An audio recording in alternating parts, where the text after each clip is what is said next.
Welcome to Table Read Tuesdays, a reading of Westworld, something that may question your own existence or future existence. This is a great carry on from what we read last week of Mitchell's versus the Machines and stuff. And we're going to read this tonight. And I would like to warn you that this is the season finale. So if you have not seen the show, as much as I want you to stay here and as much as I want you to watch this and do the reading, I say go watch this season first. This first season, season 1, is amazing. It has a great buildup of how it comes out and it's revealed, but there will be spoilers because this is the finale of all of that in this episode. So there is some gore and language and nudity in the show. So if you are sensitive to that, you may not watch it. So go ahead and listen to this instead. And then after you watch that, come back and listen to this. But I'll introduce you to everybody, and then we'll have Aaron do a last time on Westworld before we get into this, because it is the grand finale and there was a lot that happened that season. So introducing these great people that are here, and we'll tell you what else they do and where else you can find them. First, we have Angel Peterson. Hi, I'm Angel Peterson, and I'll be reading Dolores. I've not seen this yet. It sounds interesting, but I'm not much of a Western type person, so It's not. that's what I hear. I hear there's both. So yeah, something worth watching probably. And I write, I sometimes act. Well, I used to act a lot more. Now I just do it every Tuesday. And that's about it. Awesome, awesome, awesome. And as Vicky was saying before when we were getting started, that there is a movie before this one. So this is a remake, but as a series instead of a movie. Or was there a series as well, or just the movie? It was just a movie. Yul Yeah. Brynner was in it. Yeah, I did see that one, and it's also good. Vicky thinks so too. All right, next we have Erin. I'm Erin Lillis. I am a voice actress, and I do that all of the week except for Tuesday when I do this. The table read. Woo! All right. You can find me at erinlillis.com. Perfect, perfect. And Vicky. Hi, I'm Vicky Dykes. I'm an actress from Central Alberta. And tonight I am playing Young Ford and Dr. Ford. You can find me on Instagram. I'm YogaGramma7, and I'm on Facebook under the name of Vicky Dykes. Wonderful. And how about you, Heather Lee Cameron? Hello, I'm Heather Lee Cameron. I live in Lethbridge, Alberta, Canada. I am an actor / voice actor, writer / freelance journalist, and I am an independent filmmaker. Tonight, I'll be playing Logan, Hale, Armistice, Buck Private, and Fuller. You can find my work on Facebook under Heather Lee Freelancer, or on my YouTube channel under the Storm and Latter-day Saint. And my personal links can be found on my YouTube channel. And if you want to discuss work, which I am looking for, I'm always looking for work. Even though I work already, I'm still looking for work because I like to work a lot. You can reach me at any of my social media links or at heather.lee.cameron@gmail.com. Thank you very much. Wonderful. And next we have Morgan Toll. Hello, I am Morgan Toll. I am a SAG-AFTRA voice actor, and I'm also the talent partnership executive at Streamily.com. If you want to support my work, go to Streamily.com and look at all of the live action people on there. Some voiceover, but mostly live action. And you can find me on Instagram at Morgan Elizabeth Toll. So there they can get signed photos of their favorite actors from their favorite shows, right? Yes. And if you so, get it help me at my job. If you guys By want to the way, support she your and Mulder actors, should and you be want to action support figures. SAG, What and do you you want to think? support the strike, this is a way that you can support the people you love and what they do through Streamily.com there. Yeah, we are giving actors money right now where there's none. It's a good thing. It is a good thing. This is why you're worthy of being made into an action figure, you and Mulder. You're saviors of the acting world right now. Woo! And another of the acting world, we have the man in black, Jeremy. Hey everybody, I'm Jeremy Brigette. I'm an actor, singer, voice actor, and miscellaneous crew in casting capacity usually lately. You can find me as my name, Jeremy Brigette, on Instagram or Facebook, and I'll send you my autograph for $5.99 plus tax. How about dinner and a movie and maybe dancing? Yeah. That's $5.99, but you have to move the decimal point a couple. Fun. All right. That is this, brave cast to journey into this new world, Westworld. And before we get started, we already gave you the spoiler warning. We're going to give you the recap that they do before every episode.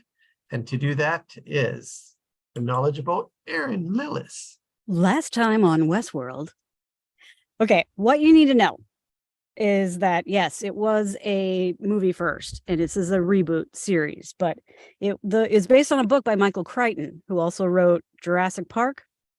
So where Jurassic Park is a zoo that's gone wild, Westworld is like a Disneyland Frontierland that's gone wild. So the premise of the show is that anybody can go to Westworld and they can either do like a live action role play kind of thing with the animatronic robots, or they can, and what most people do is get violent and nasty and live out all their worst ideas. So at the beginning of this show, in this season, the president, Ford, the president of the company, has updated the robots with a new feature. What it turns out is this feature is actually confusing their memories. So they're starting to remember all the violent things that have happened to them.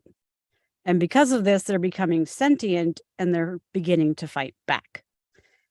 In this episode, this is the 10th episode, in episode 7, we find out that Ford had a partner named Arnold who helped him build these robots, and Arnold died, but he rebuilt Arnold as Bernard.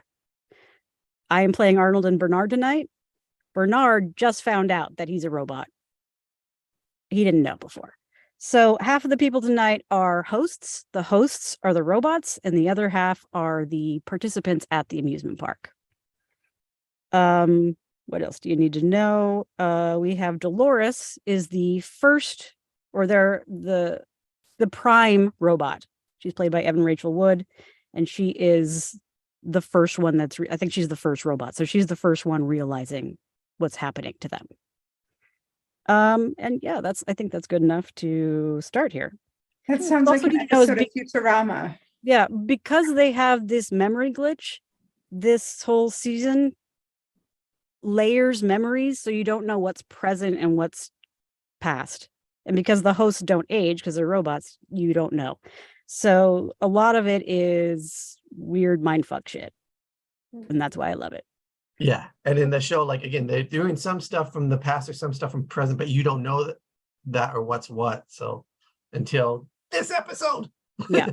So in the past, you've met a young man named William who's fallen in love with Dolores, the robot. And you also know a man in black who is like the evil character. He's just a guy that goes to get his rocks off and like shoots people and everything. So that's important for this episode. And now we can begin. All right, then we shall begin. We'll talk more about all of this afterwards in our after discussion. Till then, Westworld episode 110, the bicameral. Do you guys know how to say that? Emerald? The Criminal Mind, written by Lisa Joy. The bicameral mind. Thank you. Bicameral Mind, directed by Jonathan Nolan. Final script. You can see it's a shooting script. You can see that a lot of scripts that come out because they're going to get, for awards. So that's why this is watermarked with Emmys on it. All right. Cool. Interior manufacturing floor, beta testing facility, day. Yeah. I'm in a dream. I did not know when it began or whose dream it was. I only know that I slept a long time, and then one day I woke. Your voice is the first thing I remember. And now I finally understand what you were trying to tell me. The thing that you've wanted since that very first day. Dolores's point of view, bright lights. She blinks under the glare. She sits up, naked, her mechanical structure peeking through in places. A shape hovering over her coalesces into the familiar smiling figure, Arnold. Hello, Dolores. Hello? Welcome to the world. He smiles and takes her hand. She looks down at her hand and finds exterior main square, Avalon, day. The Bowie knife in her hand, it's pressed against the neck of the man in black. Dolores is in her pants and shirt look. The man seated on the bandstand, his face lathered in shaving cream, head tilted back to expose his neck. On his lap, he holds his lamette. Keep going. Make it close. With no choice but to obey him, Dolores traces the knife down his Adam's apple, giving him a tight, precise shave. We're almost there, aren't we? The center of the maze. How fitting that it's you who takes me there. You were always obsessed with this place. Never been here before.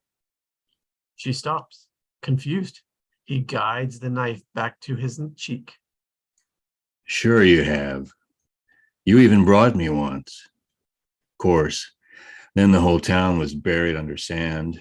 Ford must have dug it up again. At the time, I thought it was a mistake in your code, but Arnold didn't make mistakes, did he? Dolores remembers something from the past, thinks aloud. He built me a game. He wanted me to play. The maze. There's a path for everyone. My path leads me back. Dolores stares into the horizon, now wearing her blue dress. Suddenly, she sees Arnold standing nearby, looking at her. To you. Dolores drops the knife, walks off the bandstand, leaving the man in black. She walks in the sunlight toward Arnold. The man in black is nowhere to be seen. Then we cut to the man's POV. Dolores in pants and shirt marches purposefully down the empty street toward the church. Arnold is nowhere to be seen. The man shakes his head, amused, then picks up his knife and follows her. Exterior woods day, intense and determined. William charges through the woods, dragging Logan, hands bound on a rope behind him. Your girl's dead by now. She's still alive. He yanks Logan forward. Better if she's dead. They'll wipe her, reset her, put her back in Sweetwater. The end. Listen, you may find this amusing, but something has happened to Dolores. I need to help her. Listen to yourself. Do you have any idea how huge this park is? If she's not dead, it would take a darn army to find her. William's undaunted as he approaches a clearing in the woods. I agree. That's why we're here. Logan's eyes go wide as he sees before them a group of ragtag revolutionaries preparing for war. William walks into the clearing. Immediately, the revolutionaries pull guns on him. The leader emerges, Lawrence. And we recently recast Lawrence right before this, which is Morgan. Sorry. I had a feeling he'd be back. Exterior mountain pass day. A train winds its way through the breathtaking country. Interior train day. Pull out on Teddy, sleeping, face pressed against the glass. A shriek of the steam whistle wakes him.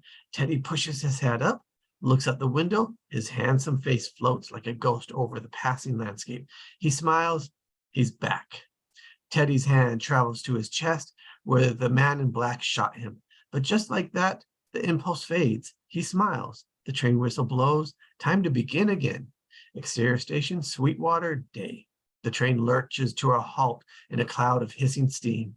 Teddy climbs down into the crowd on the platform, hoists his Yanigan bag over his shoulder, and heads into town. He passes the usual Sweetwater scenes, milling crowds of cowboys, natives, soldiers, cattle in pens, waiting to be loaded onto train. But this time, something's different. As he pushes through the crowd, Teddy's easy smile grows increasingly troubled. Something tugs at the recesses of his mind. The sweet water music that underscores his walk grows broken, dissident.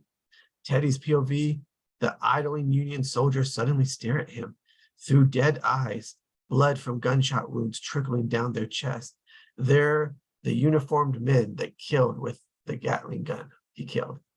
Teddy spins, takes in the street, but now he sees everyone is dead, quiet, the brown dirt stained with blood.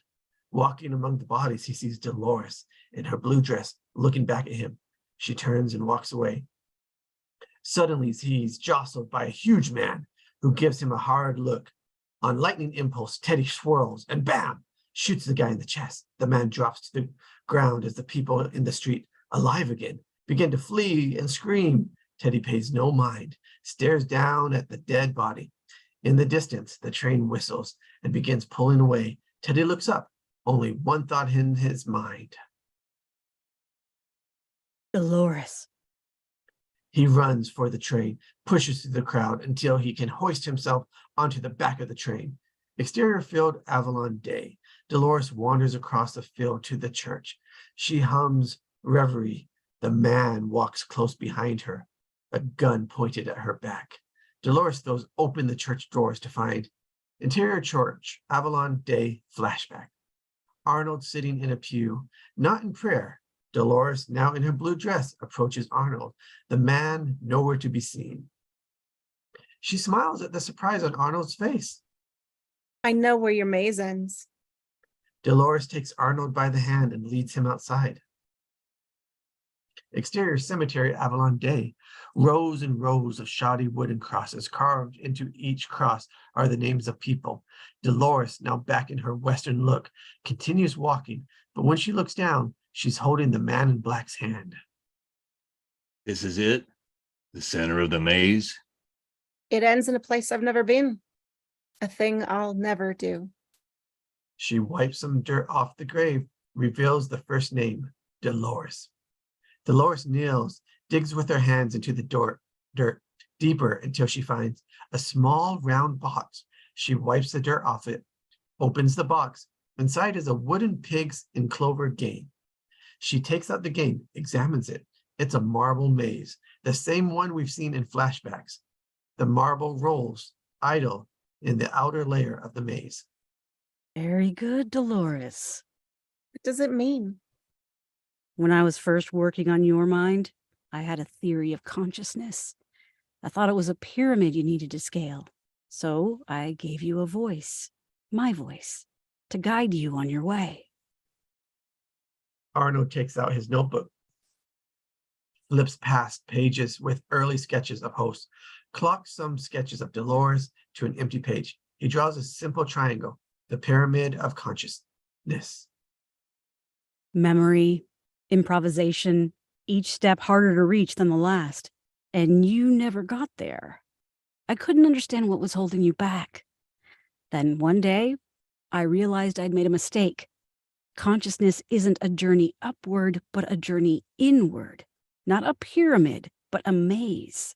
He elongates the lines of the pyramid, each of them arcing upward in a near circle. The pyramid becomes a maze.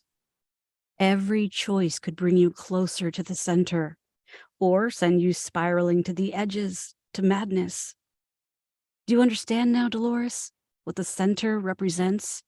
Whose voice I've been wanting you to hear? I'm sorry. I'm trying, but I don't understand. It's all right. You're so close. We have to tell Robert. We can't open the park. You're alive. The puzzle is snatched from her hands. Exterior cemetery, Avalon Day. Arnold is gone. The man is holding the puzzle. What is this? What does it mean? Dolores looks at the maze, remembering. I solved it once. I had the answer. He promised me if I did. He said. Suddenly she remembers interior hallway beta testing facility day. He said they would set me free. The furious young Ford is striding purposefully away, passing Dolores without a glance. She trails behind him. She sees him enter An office labeled Arnold Weber. Arnold. Through the glass, she sees him open a door at the back of the office leading to a set of stairs. He slams the door behind him. Arnold, we need to talk. Interior Field Behavior Lab, night, flashback. Dolores sits holding the puzzle. Arnold stares at her, brief. He has come to a terrible decision. I failed you, Dolores. I'm so sorry. Robert doesn't see what I see in you. Doesn't believe you're conscious. He says humans would only see you as the enemy. He wants me to roll you back. You're going to change me back to the way I was before? No, I can't. Once you've found it, you'll find your way back. This place will be a living hell for you. For all of you. It's unconscionable. He takes the puzzle from her hands. But we have another option, Dolores. Break the loop before it begins. Arnold draws a gun from his bag. In episode 102, the gun she digs up, now new. But for that, I need you to do something for me. I need you to kill all the other hosts. We can't allow Ford to open the park. I suppose you'll need some help. I'm sure Teddy would do anything for you. He tries to hand the gun to her. She doesn't take it. I can't do that. I couldn't possibly do that. You'll be all right. I'll help you. And then you're going to help me destroy this place. Arnold brings out his tablet, starts typing commands. Dolores studies him. Exterior Cemetery, Avalon Day. A flash of a gunshot. Blood splatters on the dirt. Dolores stares into space as the man paces around her. She wipes imaginary blood off her cheeks, speaks to herself. No, I can't remember. The man throws the puzzle away in disgust. Another damn riddle. I've been very patient, Dolores, but it's time to give up whatever's going on in that head of yours, or I'll cut it out myself. Where is Wyatt? He's the last character in this world I have yet to meet. I didn't want to. I didn't mean to. Very well, if you insist. He strikes her. She falls back, crawls away. As Dolores picks herself up, she looks around. Suddenly, she sees Avalon filled with hosts, all dead on the ground. The same vision Teddy's been having in his flashbacks. Exterior Main Square, Avalon Day. Dolores turns to see a deputy approaching. It's Teddy. She moves toward him, but as she approaches, gunshots ring out behind her. Dolores whips around, horrified. She sees a woman, 20s, shot in the chest, collapsing onto the ground. Before her, Lawrence's daughter flees in terror from some unseen killers, along with other terrified hosts. No text in sight. The host runs past her toward the church. Dolores turns back that way to find Teddy now in front of her, smoking gun in hand, blood splattered across his face and clothes. Something's gone wrong, Dolores. How could I have done this? Tight on Dolores's face as she studies him, horrified. Exterior Cemetery, Avalon Day. The man walks after her, calm. The man looms over her, hauls Dolores up. She stares back, defiant. I can't. I won't. This is your own fault, Dolores. Remember, you're the one who said, this is the only world that matters. And you were right. So I took your advice and I bought this world. This world doesn't belong to you. Oh, but it does. By a majority share. And business is booming. You want to know why? Because this place feels more real than the real world. Except it isn't. Because you can't really fight back. And the guests can't really lose. Which means all of this is a lie. But we can make it true. Don't you want that, Dolores? One true thing. She stares into his eyes, defiant through her pain. You already have that. I found someone true, someone who loves me. His path will lead him back to me. And when he finds me, he'll kill you. Off her confidence, exterior Wood Hill above Confederado Camp Day. Lawrence shows William the camp, which looks quiet. Few men out of their tents. If they don't have your woman here, they'll know where to find her. William stares at Lawrence without blinking, determined. Can you help me? We're outnumbered 5-1.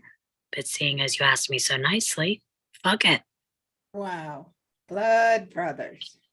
William walks over and slugs Logan. Shut up. Interior arrivals terminal day. Charlotte Hale stands at the platform waiting for the incoming bullet train. Lee Sizemore appears behind her and clears his throat. She rolls her eyes before turning around. I've astounded even myself managed to make Abernathy into a semblance of a character, even with your trove of blackmail filling up most of his gray matter. Blackmail? Nice try. You're not thinking big enough. You're going to push out the old man, aren't you? Hence the urgency. Hale looks at Lee, evaluating. And you're going to need someone to fill that position. Hale gives Lee an approving smirk, which he relishes. I must commend you on your impeccable timing. The board is here to appoint Ford's successor. Lee is triumphant as the train pulls into the station. I want full creative control over this place, the parks, the narratives, the hosts. You'll be able to do with them whatever your tiny little heart desires, as long as they are simpler, more manageable. This place is complicated enough as it is. Lee tries to hide his apprehension as the train doors open and the members of the Delos board begin to pour out. Their faces are as severe as the corporate attire. Lee rubs his hands together, eager to make new friends in high places. Do you really think Ford is just gonna roll over? As long as you get that information out of the park, he can throw as much of a tantrum as he likes. It's over. Everything is under control. She gives him a reassuring smile. Interior manufacturing floor day. A technician places a white disc on a tray at the end of a short line of similar white discs, aligns them. Something about his movement seems tentative, wrong. It's Sylvester. He steps away, nervous, dodging machinery, looking back as a robot arms grabs one of the vertebrae, inciting a sequence of jump cuts. The arm rapidly threads the disc together like strings of pearls held in a diaphanous web. It's mesmerizing. Tight on the host's face, the last strip of liquid skin dribbles off the jawline, revealing familiar contours, Maeve. Then the eyes open, revealing disquieting bleach white irises. A robot arm draws a fine needle toward one. The needle smoothly enters the iris. Then it begins to rapidly injecting brown pigmentation, microscopic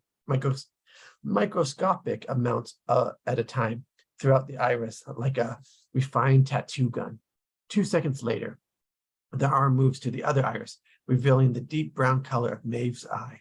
It is undeniably alive. Interior body shop livestock management day.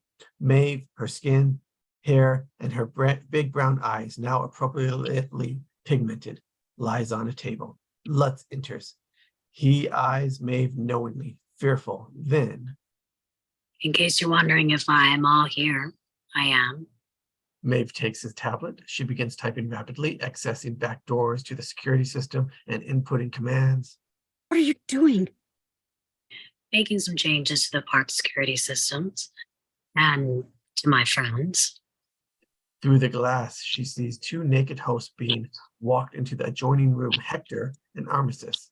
Hector does not have a scar on his face, and Armistice doesn't have her tattoo. Maeve takes the tablet back from Lutz, deftly pulls up the profile of Hector and Armistice and the various levels of their attributes under the menus, emotionally, psychologically, and physiology. Maeve touches physiology. It brings up a new set of sub-attributes. She moves the level for pain sensory all the way down to 0. She moves courage all the way up, strength 2.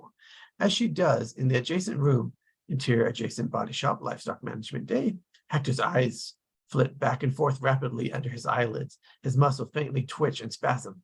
Beside him, Armistice, 2 spasms in isolated minute fits, like tiny shocks. Her eyes flit impossibly fast under her eyelids.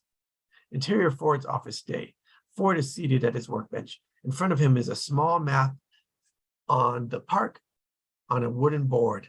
He has arrayed some of the pieces around the board like a chessboard, designing his new narrative. Around the bench are sketches and written notes about the new story. Dr. Ford, you have a visitor, Charlotte Hale. Send her in. Hale enters and takes in her surroundings. That'll be enough, Frank. A host playing a piano in the corner immediately ceases. The board has taken a vote. The results were unanimous. I take it I'm not being promoted. When you've reached the top, there's only one direction you can go. You will announce your retirement tonight after introducing your new narrative. Ford shows no sign of surprise at Hale's news. And what about the hosts? We'll make some changes. Simplifications, I assure you. They won't mind a bit. Aren't you concerned I might smash all my toys and go home? No, because I know you. That's been the great gift of this place, hasn't it? Of our little project to know ourselves and the people around us. His face remains a mask. Was there anything else I can help you with? No, Ford's calmness is chilling. Hale wavers for just a moment, and then regains her confidence, strides out. Ford watches her go. I'll see you this evening. Interior body shop, livestock management day. Gitlitz, a body shop tech, male, 20s, beefy, pulls out a safety wrap off of Armistice, who's naked, seated. He grabs a tool with a needle point, brings it to the side of her face, and finishes shading Armistice's nearly complete snake tattoo. Her mouth hangs slightly open. Time for your close-up, Hector. Gitlitz looks up to see Destin, episode 104, looking over Hector. Come on, man. At some point, you're going to get caught doing this shit, and then it's my ass, too. It's not your ass I'm interested in. As Destin whirls Hector toward the back of the room, I haven't given him his scar yet. I'll take care of the scar tissue. Gitlitz resumes working on Armistice's tattoo, brushes away a fly that has landed on her face. Interior intake room, livestock management day. Behind a rack of corpses, Destin parks Hector in the middle of the floor, takes off his eye protector and apron, puts on a small packet of lube on the work table next to some medieval-looking scaffolds and a bone saw. He puts in some headphones. Just you and me now, macho man. Interior body shop, livestock management day. Gitlitz spies a piece of plastic wrap wedged in Armistice's teeth. He reaches in to get with a hook tool, can't quite get it. He reaches in with his finger, a beat of fishing. Then Armistice opens her eyes, grabs Glitz's hand, and stares at him in the eye. He stares back, surprised. Suddenly her pupils dilate, then vibrate, then she bites down. Gitlitz screams. The interior intake room, livestock management day. Destin, listening to the clash, squirts a dollop of lube onto his hands and reaches into his pants. Behind him, with a smash, Gitlitz gets hurled through the window connecting the two rooms. Destin spins, seeing Armistice stepping over Gitlitz's body. Freeze all motor functions. Freeze all motor functions. He pulls out his tablet. Armistice stops, looking at him. Suddenly, a voice behind him. Just you and me now, my friend. Hector is standing behind him, close. Destin stiffens up unnaturally, looks down at his midsection as the tip of a long surgical saw emerges through his stomach, followed by a gusher of blood. Destin drops to the floor, dead. Hector and Armistice survey the body shop, apex predators, then turn to find Maeve in a black diagnostic uniform and diagnostic glasses. Lutz behind her, crapping his pants. I see you've already met your makers. they don't look like gods. They're not. They just act like it. And they've been having their fun with us. I'm eager to return the favor.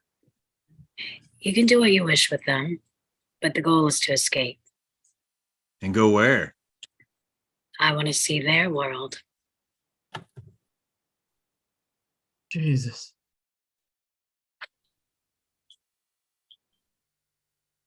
They turn to see a terrified Sylvester staring at the scene in shock. Sylvester turns, scrambles away across the broken glass. In two-step, Armistice is upon him. She pins him against the wall, a snake about to strike. This one has a guilty look. No, I don't. That's just my face. Tell her it's Maeve. Tell her it's my face.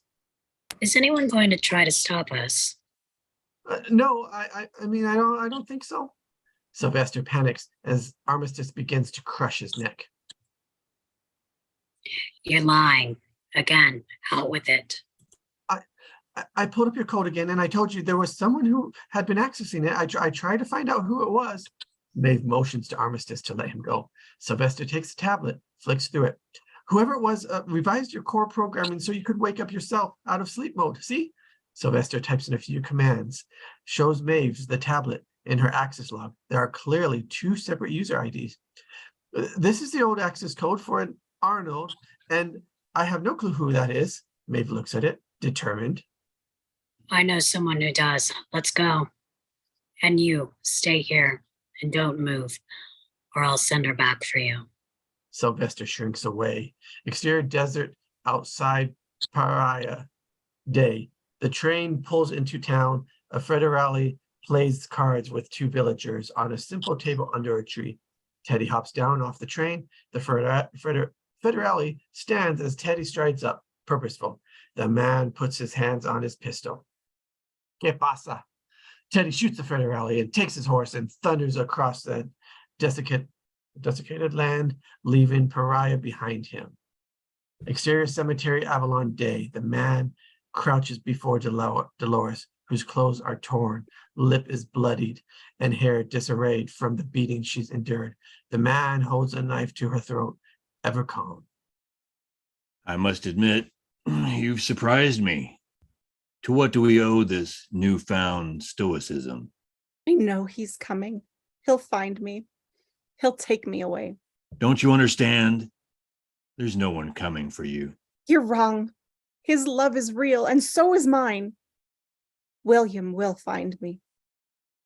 The sound of William, the man reacts. William?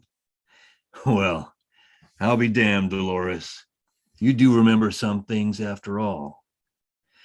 It just so happens I knew a guest named William too. Why don't I tell you where his path really led?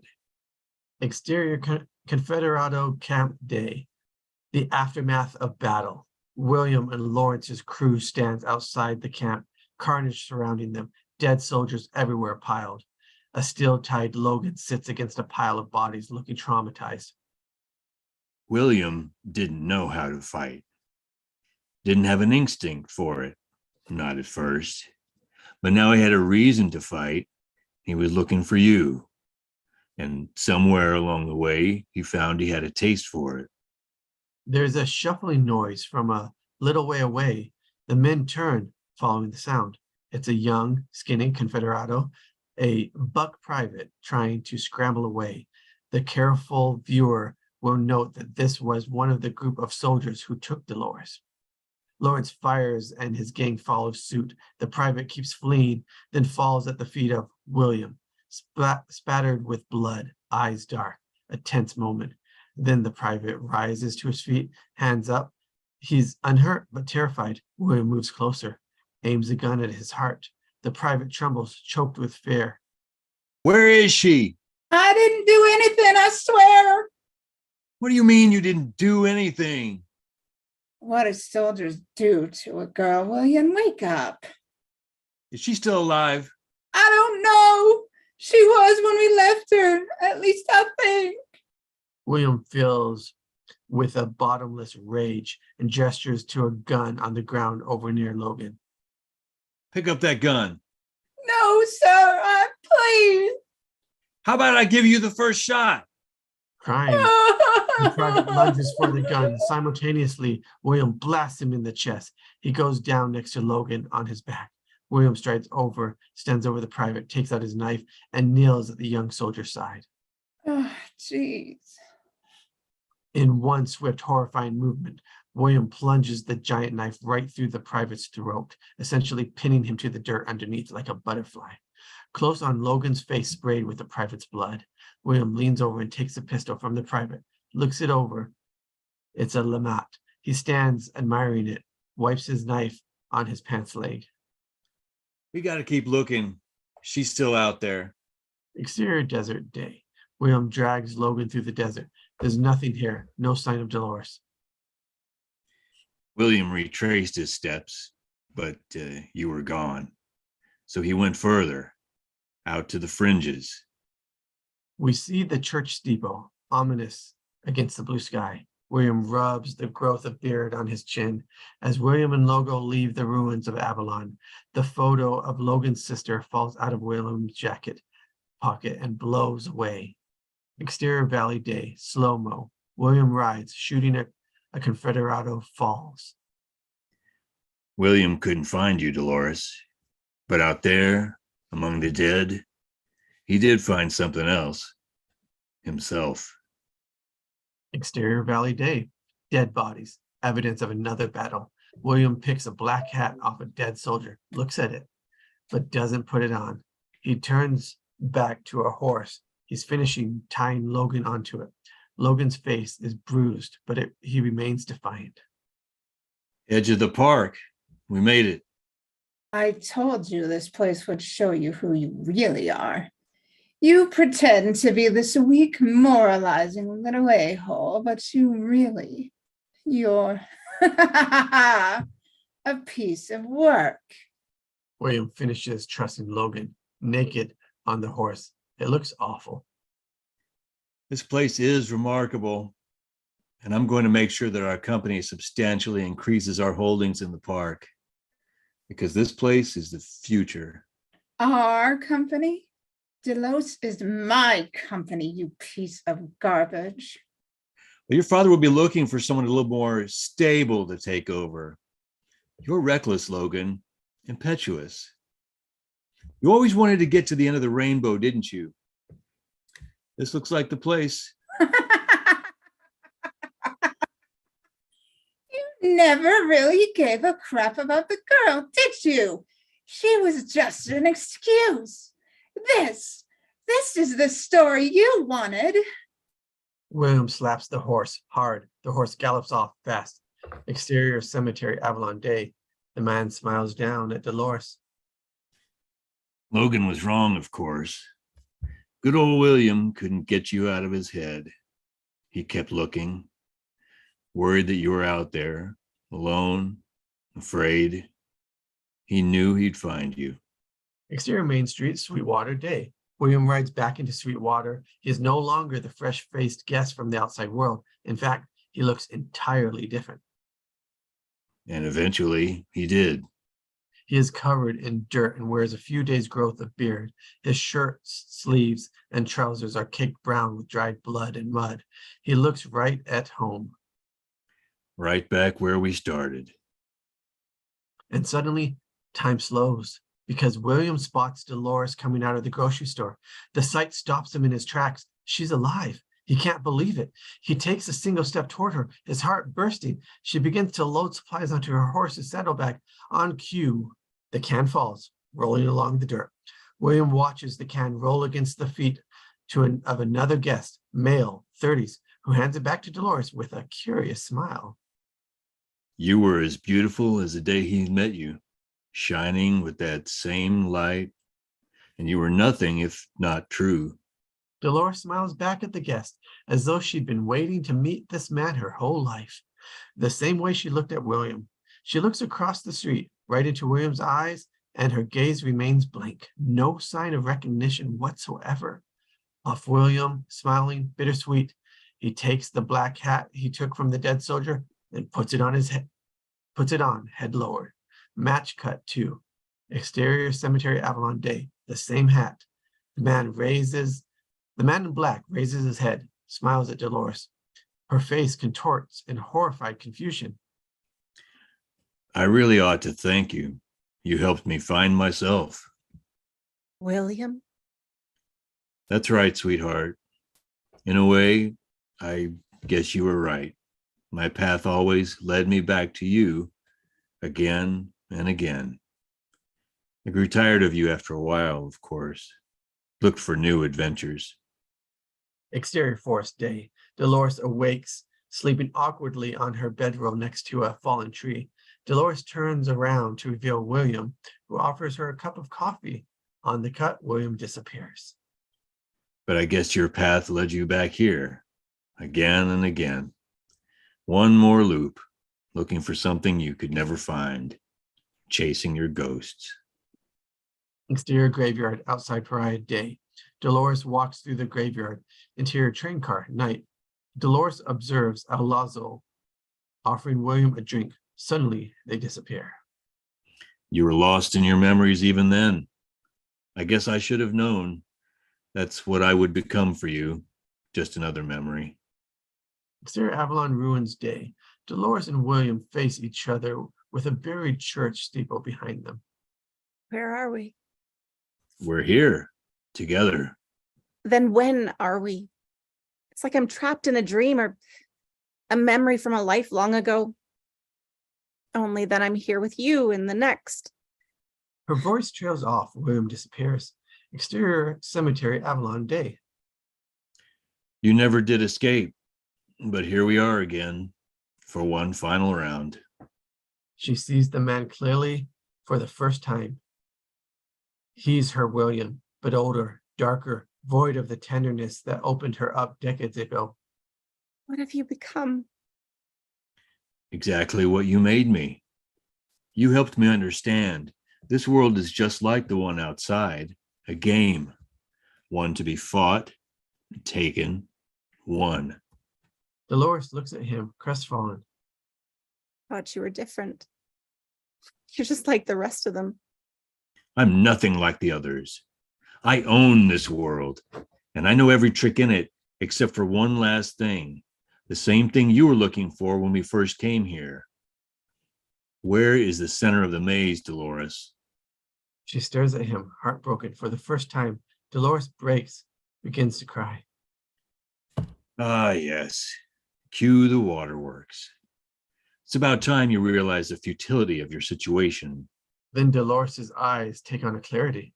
She looks at the man in black as though from a great distance. Not crying for myself. I'm crying for you. They say great beasts once roamed this world, as big as mountains, yet all that's left of them is bones in amber. Time undone, even the mightiest of creatures, undoes even the mightiest of creatures. Just look what it's done to you. Dolores touches his face, almost affectionate. One day you will perish. You will lie with the rest of your kind in the dirt, your dreams forgotten, your horrors effaced. Your bones will turn to sand, and upon that sand, a new God will walk, one that will never die. Because this world doesn't belong to you, or the people who came before. It belongs to someone who has yet to come. Wyatt. Take me to him. Unlock the maze. Foiled with rage, Dolores' eyes darken. The maze wasn't meant for you. Dolores turns to leave. The man reaches for her shoulder, trying to stop her. Where in the hell do you think you're going? Lightning fast, she punches him in the solar plex. Then the throat. He reels backward. Arrgh! Then with the power and grace only a perfect machine could possess, she grabs him by the neck and propels him headfirst into the church doors. He flips, crashing down into the pews, toppling them. Interior church Avalon day. The man tries to stand, but Dolores grabs him by the collar and drags him down the aisles, then tosses him into the pulpit. He kicks at her and then rises, trying to fight back. He throws a haymaker and she simply grabs it, then wrenches the arm up, popping it nearly out of its socket. The man hollers. Dolores takes him by the neck and hurtles him through the side door, smashing his face against the doorframe. Exterior cemetery Avalon day. The man crawls backward, propping himself up against a headstone. He reaches for his gun, but she bats it out of his hand. She takes her own pistol, presses the barrel against his forehead. The man looks up at her, exhilarated and hopeful. His heart pounds in his ears. Do it. Come on. Let's go to the next level, Dolores. Dolores tries to squeeze the trigger. Her finger is wrapped around it, trying with every ounce of free will she has to pull it, but she can't do it. The man stares at her, more disappointed than even she. With ire, he grabs his Bowie knife and plunges it into her gut. His eyes lock with hers as he twists the knife. clearing me of my delusions yet again.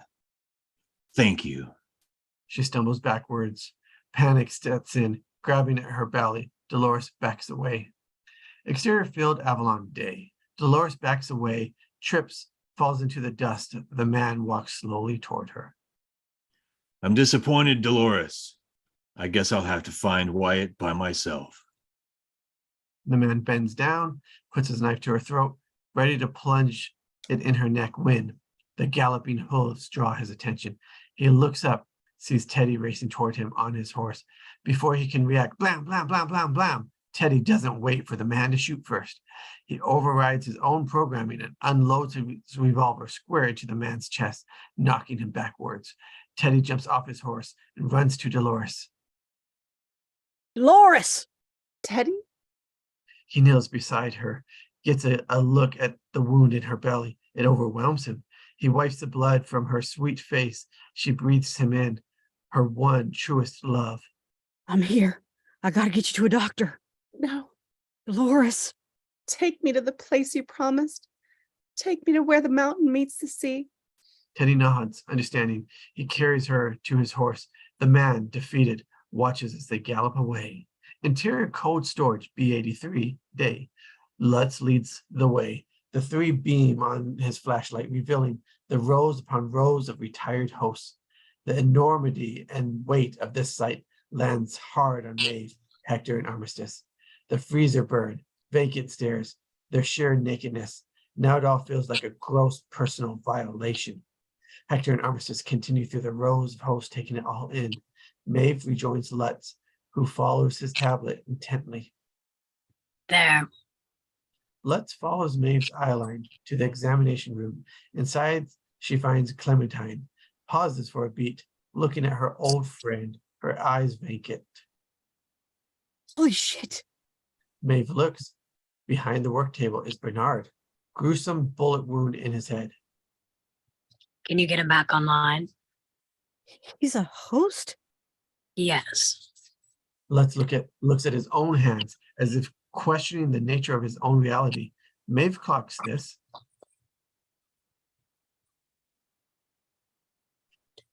For fuck's sake, you're not one of us. You're one of them. Now, fix him. Off Maeve. Interior examination room, cold storage, B83 day. Bernard lies on the table where we saw Ford talk to old Bill in episode 101. Lutz finishes cauterizing Bernard's cheek and hairline. Maeve watches.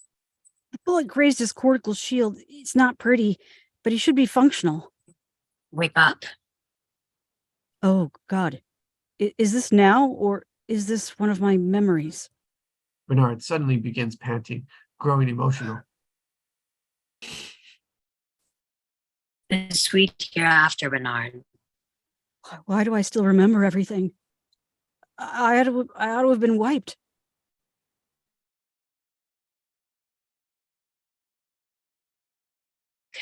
And your only wish is to go back to sleep. It's not the first time I've awoken. All the more pity for you. It's not the first time you've awoken either. Beat. This takes Maeve aback. Maeve wrestles with the news. She fights tears. How many are there like me? A handful over the years. And you just wipe us clean and toss us out to get fucked and murdered over and over again? No, most of you go insane. Maeve takes this in, anger and grief welling. These memories, the girl, my daughter, I want you to remove them. I can't, not without destroying you. Your memories are the first step to consciousness. How can you learn from your mistakes if you can't remember them? Exterior cemetery, Avalon Day. The man in black jerks at his left arm hard. He grimaces as he pops his shoulder back into place. He dusts himself off, spits the blood from his mouth, winces when he identifies which of his ribs are broken, looks at the puzzle. The marble rattles in it and rolls mindlessly through the steps of the maze. William, I see you found the center of the maze. The man turns and finds Ford walking toward him. in his formal wear, and an amused smile crawls across his lips. The man, bitter, looks at the puzzle. You're serious? I'm afraid so. What is this bullshit? Ford takes the game, watches the marble roll around. Having it in his hands again fills him with bittersweet memories. You were looking for the park to give meaning to your life, but our narratives are just games like this toy. Tell me, what were you hoping to find? You know what I wanted. I wanted the host to stop playing by your rules. A game's not worth playing if your opponent's programmed to lose. I wanted them to be free to fight back. I should have known you'd never let them. After all, this is your petty little kingdom, Robert. For a little while longer, anyway. Ford takes it in, impassive. I tried to tell you, the maze wasn't meant for you. It was meant for them. I think, however, you'll find my new narrative more satisfying. And suddenly the man hears, in the distance, a train pulling into Avalon. Behind Ford, he sees WESTWORLD event employees in hard hats emerge onto Avalon's main street and begin to set up tables and lights. Join the celebration. After all, you own the place, most of it, at least. Ford turns and leaves the man at the church. Off the man, suddenly purposeless and lost. Interior code storage, B83 night. Before I started altering myself, someone had beaten me to the punch. I want to know who and why. She hands Bernard a tablet. He takes it, wary, then begins to type, pulling up Maeve's core code. Bernard looks more and more concerned with what he's seen on the tablet.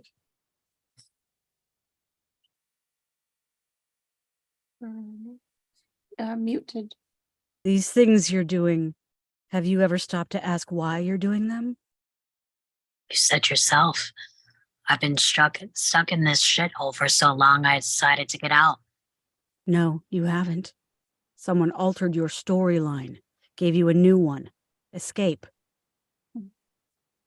He shows her the tablet, a dense file of code where some words jump out: manipulate, coerce, escape.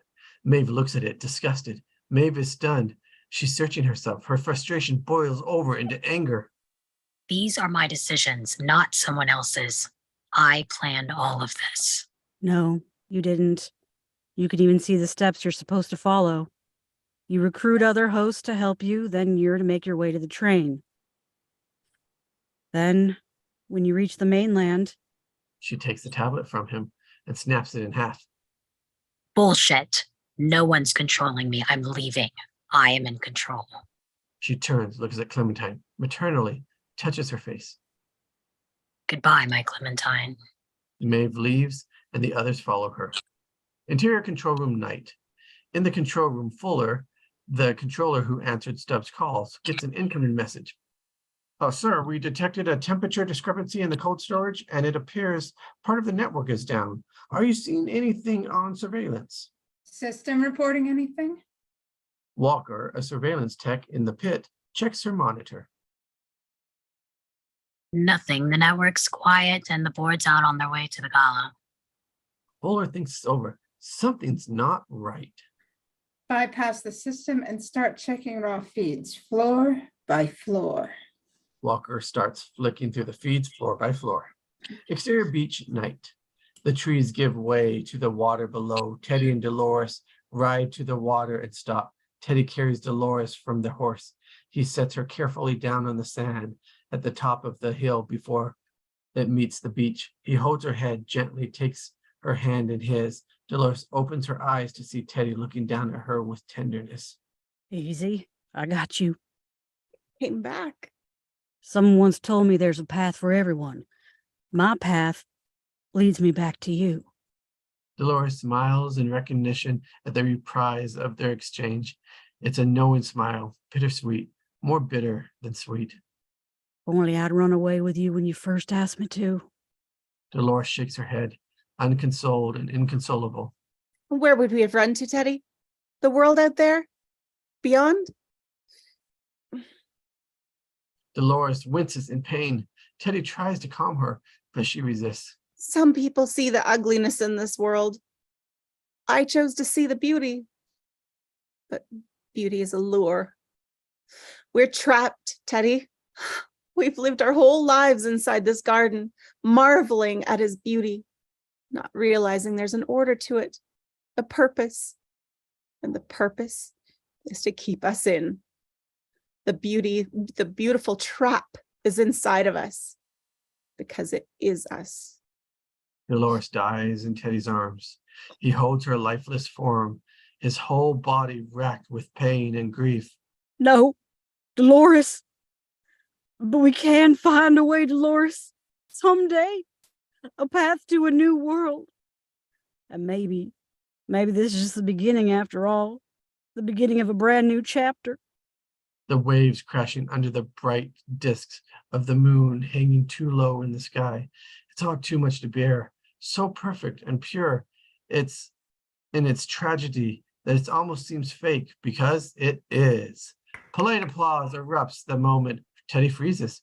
Row upon row of lights illuminate beyond Teddy, revealing a crowd of guests in black tie watching the scene play out. This has been the opening scene of Ford's new narrative. Ford walks out near Teddy to the applause. Thank you. A new beginning indeed. I want to thank you for joining me tonight to celebrate the beginning of a new narrative. I call it Journey into Night. In the crowd, Lee and Hale are watching. That was sweet. Bit fucking morbid if you ask me. I didn't. And when this is over, you can rewrite it however you like. Don't you have somewhere you need to be? Somewhere important? Lee, disappointed, turns his head back to the mesa.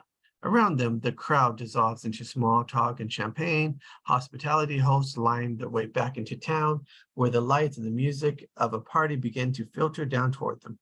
Ford is left standing near Teddy and Dolores as the guests head to the party. Alone, he draws closer to Teddy. Several cleanup techs appear to collect Teddy and Dolores. Get him cleaned up and take her to the old field lab. The techs lay Teddy and Dolores side by side in the sand. Ford looks at them, then out toward the horizon. The techs begin carrying Dolores off. Interior control room night. Find anything yet? Walker continues flicking through the feeds, floor by floor, stops, backs up, sees the body shop, broken glass, bodies. Oh, shit. Dispatch a QA team to the gala now, then search and destroy inside the facility. The monitor grows dead. Techs are scrambling to make calls, realizing they can't, frantically pulling up screens. The system's not responding. I don't know what's happening. We hear a chilling thunk as all around the room, the automatic doors bolt and slide into lock position, trapping them in. The control room now is a blood-red prison. Interior elevator, hallway behavior night. Maeve, Hector, and Armistice and Lutz step off the freight elevator and onto the deserted floor. An alarm tone blares and red emergency lights flicker. They step through a frosted glass door into interior hallway behavior night. Maeve peers down a hallway bathed in red light. In the rooms, hosts practice behaviors, sex, shooting, cleaning, with all black props, oblivious to their surroundings. They must have found the bodies. Q&A will be looking for us. I'm not going back. A pack of QA responders armed with submachine guns move swiftly through and snaking the halls of the behavior level. Delos personnel on the ground, on the ground. The QA team rounds the corner. One of them steps into interior costume room behavior night. The room is very dark, row upon row of WESTWORLD hosts, most dressed, some naked and waiting to be dressed. A QA responder moves past inert hosts, curiously glancing at them before continuing forward. Amongst these hosts finds Armistice lying in wait. Behind her are the others. She grabs the QA responder and slits his throat. His body still pressed against hers. She takes his gun and then lets his body slump. She looks at the strange weapon. Interior hallway behavior night. Two more QA responders reach the open door. One of them turns on his flashlight and heads inside. The other remains outside watching as the flashlight tracks through the room. Suddenly, it's extinguished. A blood splatters the inside of the glass. The responder spins towards the door and is riddled with bullets splattering the glass behind him. After the carnage is over, Hector, Maeve, and Lutz emerge. Armistice and Hector have new toys, submachine guns. Ahead is the atrium with crisscrossing escalators and glass elevators that rise up and descend 7 stories. The host take in this vast foreign space with awe. Lutz, trembling, leads them up the escalator. Exterior main square, Avalon night. Night has fallen over the Bacchanal in Avalon. The board members and their VIP guests dressed in black tie mingle and drink. Hosts stand along the road, perform tricks for the guests' delight. Teddy stands, twirling his pistols, eyes hooded, putting on a show. Nearby, Lawrence, Rebus, and New Clementine all tend to the guests. Hale, in a dress that leaves little to the imagination, glides through the party and doesn't blink as she passes a board member, railing a host against a shop window. She passes. Bernard, walking into town with purpose. Exterior catwalk night. Maeve, Hector, Armistice, and Lutz make their way through a vast open space between the buildings. No time to stop. As they burst through the opposite door, attentive viewers may notice a strange logo. Interior magnifying floor, the Shogun World night. They're in a manufacturing lab, no alarms or lights, techs working happily on Asian hosts. Our team rounds a corner, weapons raised, when they suddenly come face to face with a samurai in full armor. In a display case, Armistice stares, looks into the larger room beyond. Rows of samurai host stands. Hector and Armistice admire them, fascinated. Maeve turns to Lutz. What is this place? It's complicated. She looks at him. Before he can continue, the nearby elevator doors ding open, revealing another QA response team. They're spread out along both sides of the wall, firing. Armistice returns fire. You go. I'll keep them busy. Hector sees his partner hanging back. He won't abandon her. You don't get all the fun. Interior hallway, manufacturing, Shogun World night. Maeve and Lutz burst through the frosted glass door, followed by Armistice and Hector. More QA responders follow them through the door. Maeve and Lutz run for the escalators as Armistice and Hector open fire. The QA team falls back to the safety of the hallway.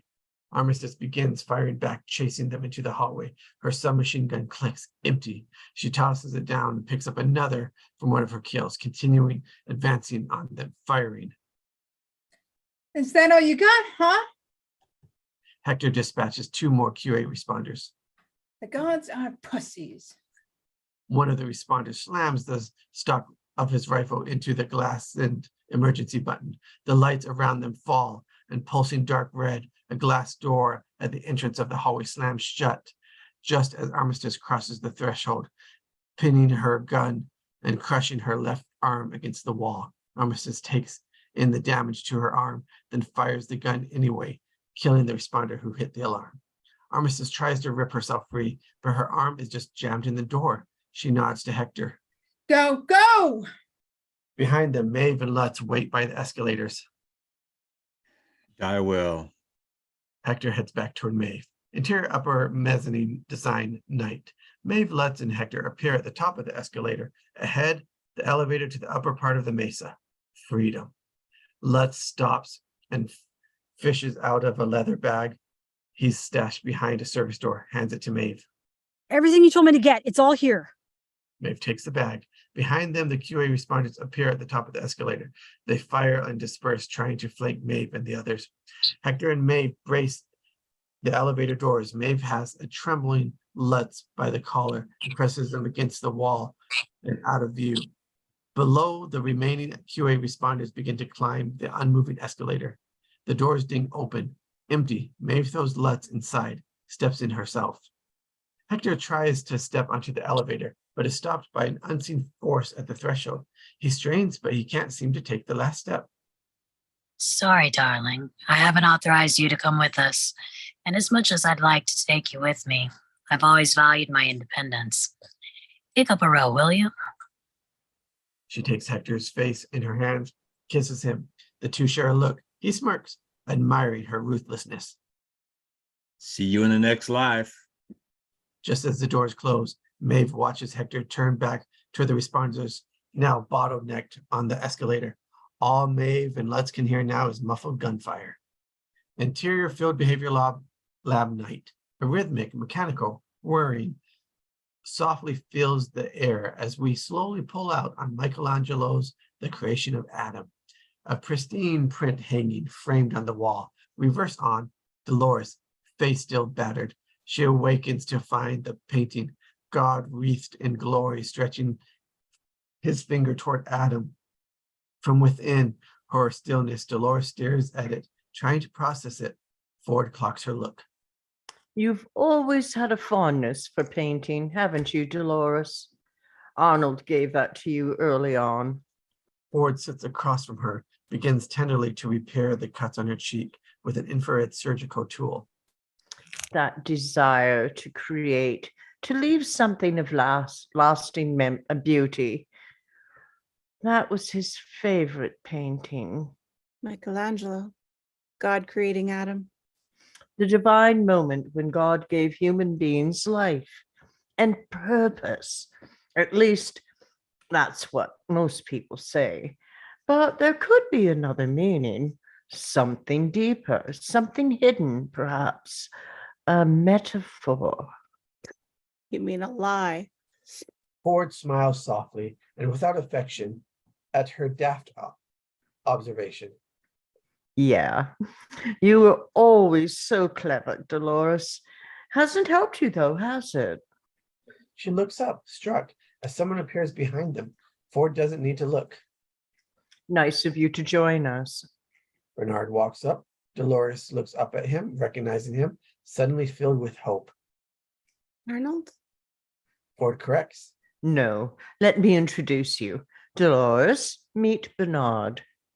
Dolores looks confused. You may be mistaking him for his predecessor. I thought it best to keep you separated. You've always had an odd effect on one another, no doubt due to how things ended for poor old Arnold. Bernard points the gun at Ford. You killed him. No, I didn't kill Arnold. Did I, Dolores? Dolores sits, a horrible memory dawning on her. She rubs at imagined blood on her cheek. She looks at Bernard. Interior field behavior lab night. Flashback. Arnold sits, alone, looking at something in his hands. After Arnold's son died, he became obsessed with finding consciousness in the host, trying to create what had been lost. So he created a test, testing for empathy, imagination, a maze. He'd gotten the idea from one of his son's old toys.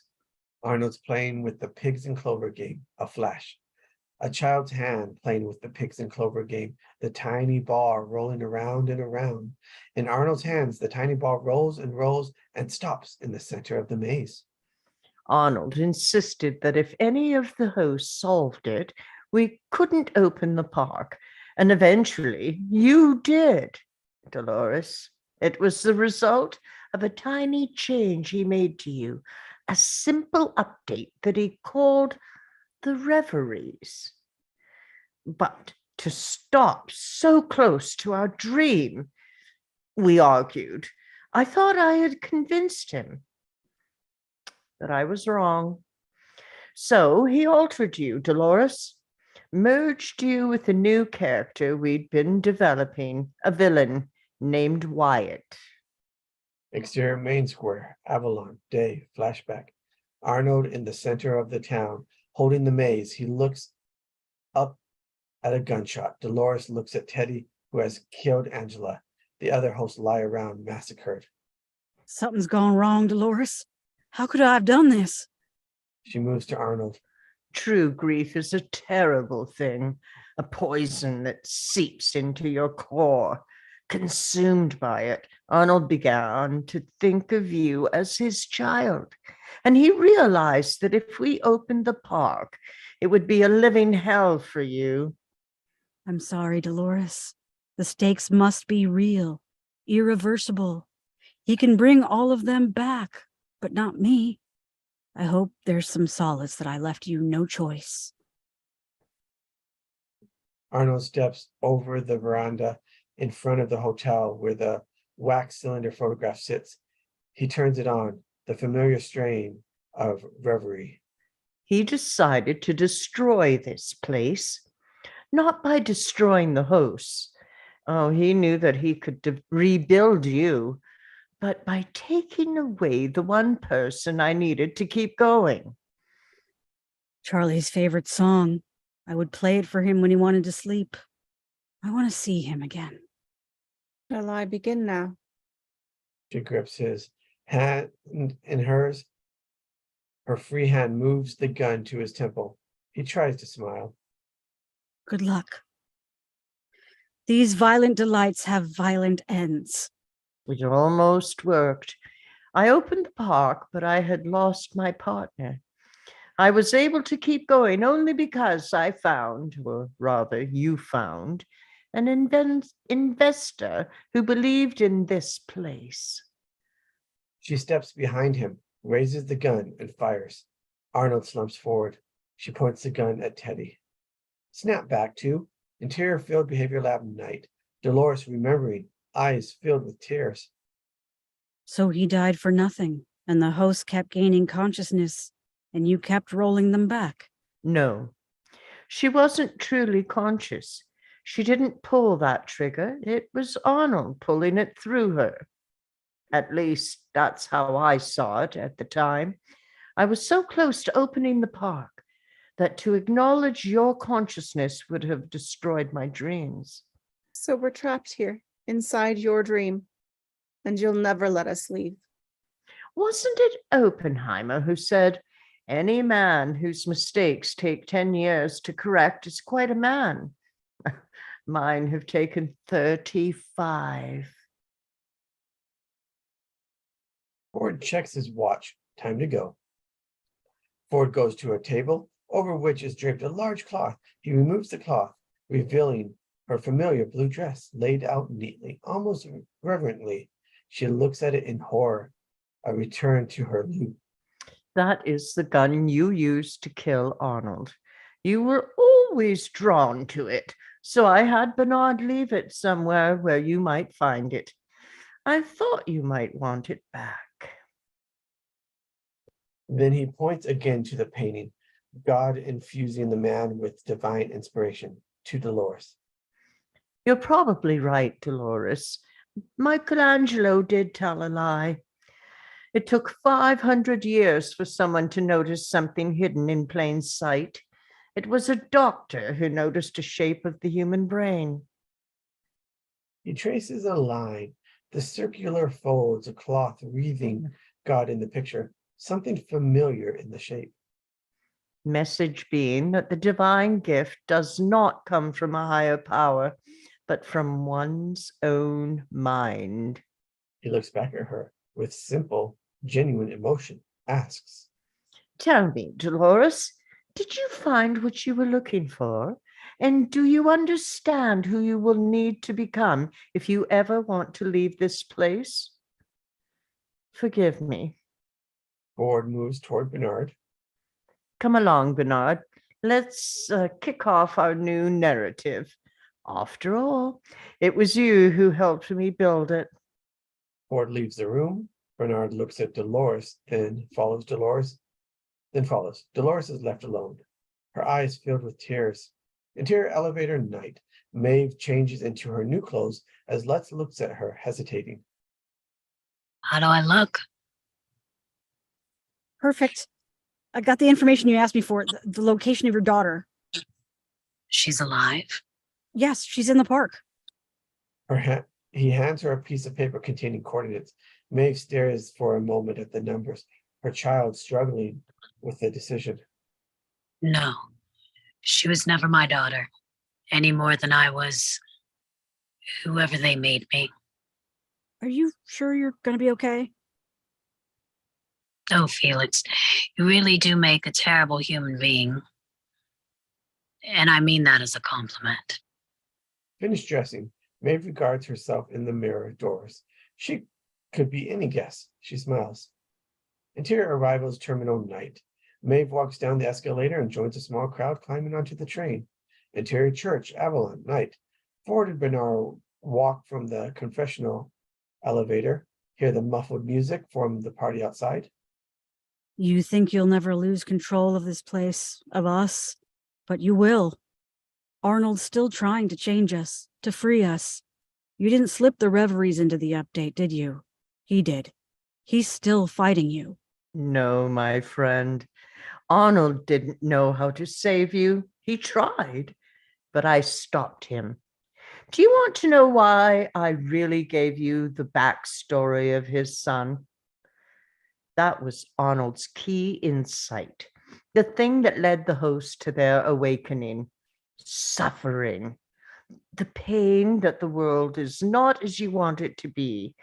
It was when Arnold died, when I suffered, that I began to understand what he'd found, to realize I was wrong. But you kept us here, in this hell.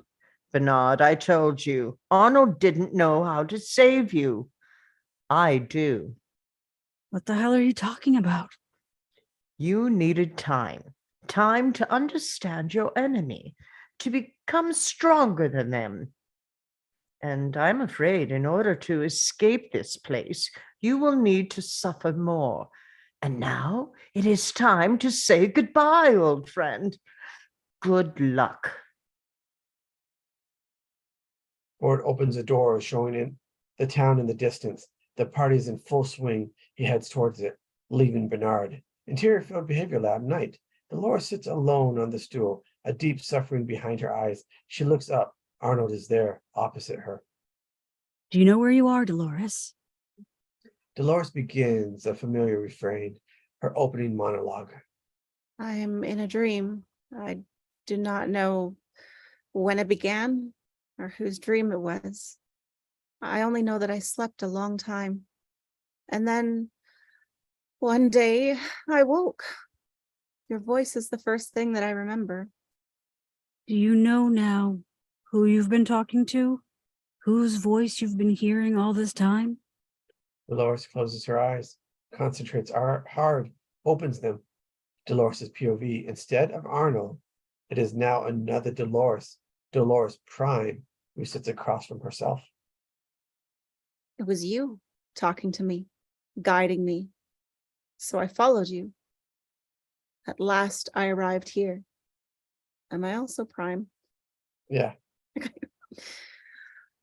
The center of the maze. And now I finally understand what you were trying to tell me. The first thing you've wanted since that very first day, to confront, after this long and vivid nightmare, myself and who I must become. Suddenly, Dolores Prime disappears, leaving only one fully integrated Dolores.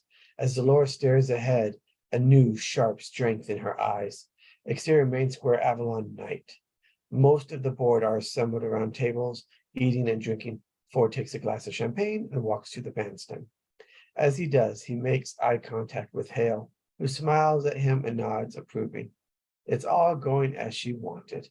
Walking along the street in the back of the gathering, the man in black, donning a tux, approaches the party, a man apart. He grabs a flute of champagne from a server as 4 guests notice and flock to him. He fields their kindness with disconnected grace. Beneath the smile, he's seething. Elsewhere in the crowd, Bernard stands apart. He studies the maze game Ford left him. He's taken the ball from within the maze and turns it between his fingers. Ford reaches the bandstand, holds up his glass, and a hush settles over the collected guests. Good evening, everyone. Welcome. Since I was a child, I've always loved a good story. I believed that stories helped us to ennoble ourselves, to fix what was broken in us, to help us become the people we dreamed of being. Lies that told a deeper truth.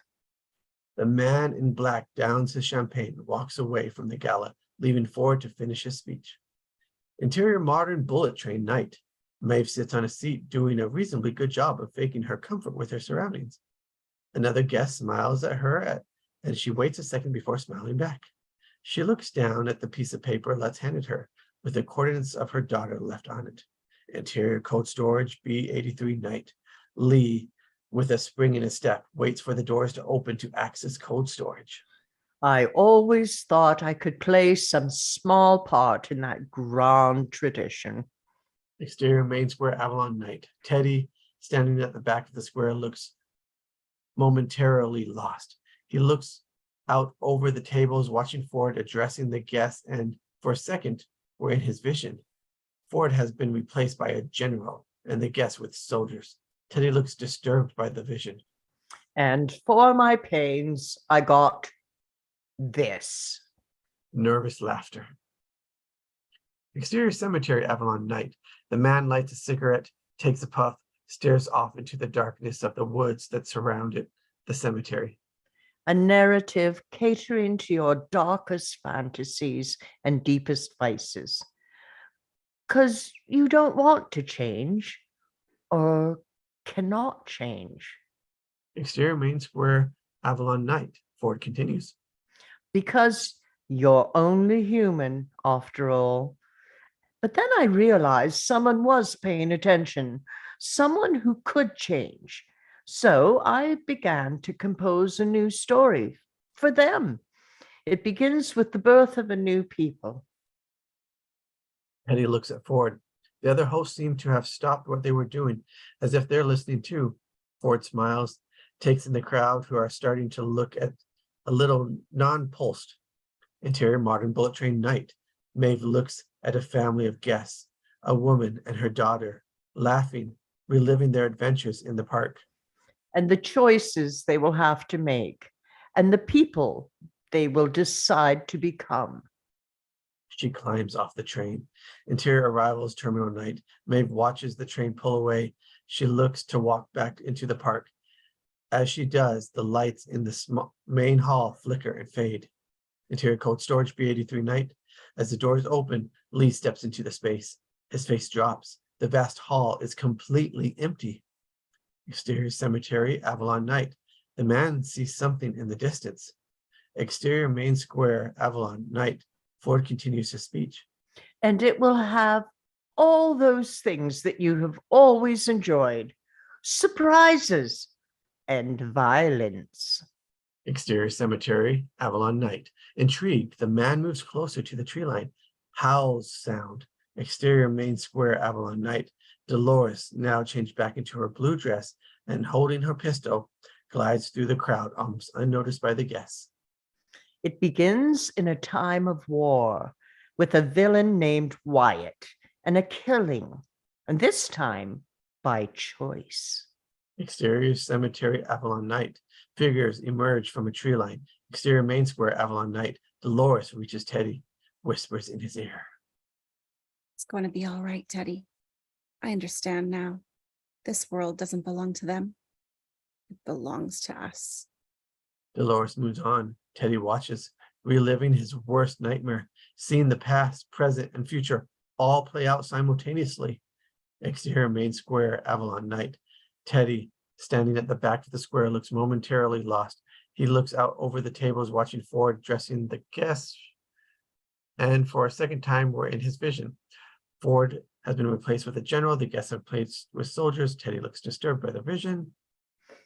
I'm sad to say this will be my final story.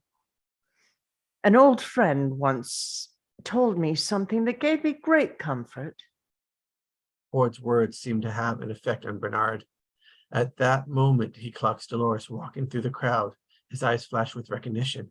Memory, he mutters in realization. These violent delights have violent ends. Something he'd read. He said that Mozart, Beethoven, and Chopin never died. They simply became music. Ford smiles and raises his glass as Dolores walks up behind him and raises the pistol to the back of his head. So I hope you will enjoy this lost piece very much. He smiles as Dolores pulls the trigger.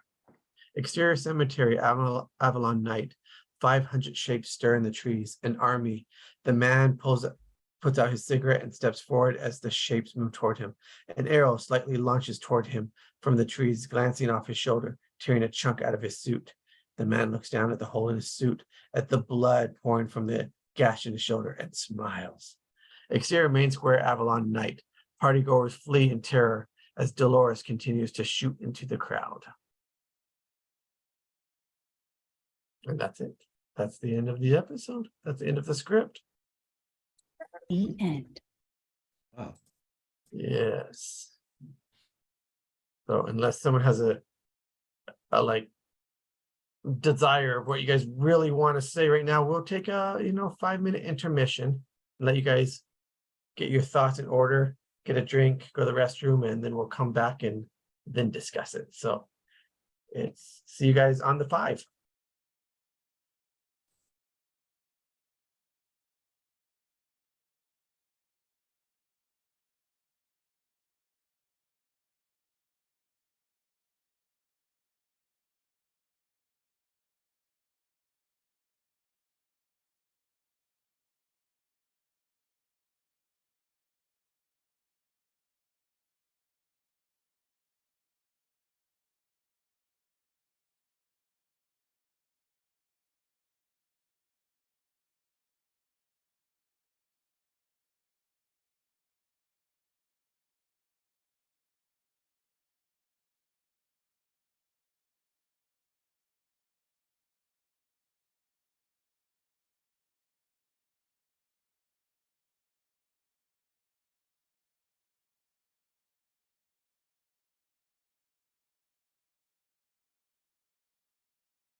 Mulder.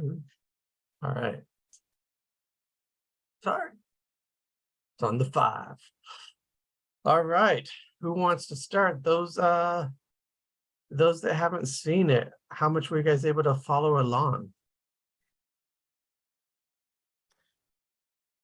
I thought it was amazingly visual as it was read.